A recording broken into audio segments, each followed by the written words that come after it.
What would you say to families who are quite reluctant and hesitant? Yeah, just having a chat with them, put them at ease, clear their mind, remove all those doubts and worries that they may have. As a parent, I think if there is something I can do to protect my child, then I'm going to jump on that. Dylech chi meddwl am dy teulu, trio protectio nhw. Look at the benefits it has for you, because you've got to think about the future. Where I am, there's a lot of ethnic backgrounds, especially lots of Bengali patients.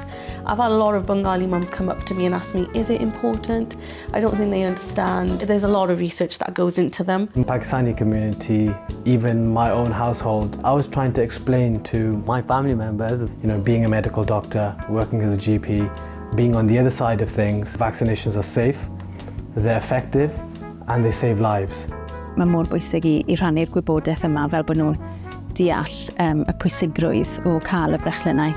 A dyna pam mae'n bwysig i mor gymaint o pobl sydd yn gallu'r cael y brechlyn ffliw i cael e. A mae'n rili bwysig i cael y brechlyn pob blwyddyn oherwydd mae'r feirws yn gallu'r newid pob blwyddyn. Mae rhai pobl yn meddwl unwaith maen nhw wedi cael e bod ddim angen arnyn nhw eto.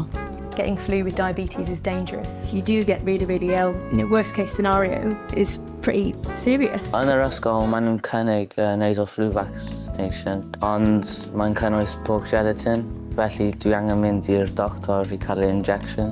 So it's important that people can remember that if they don't accept pork gelatin products, that they can book an appointment at their GP practice. Dwi'n gwybod ni wedi siarad lot o drwg am social media, ond mae yna hefyd pethau da, fel ni gallu anfon gwybodaeth sy'n pwysig i ffrindiau. You can read what people from similar backgrounds say, and a lot of people online are urging people to get vaccines, which I think is great.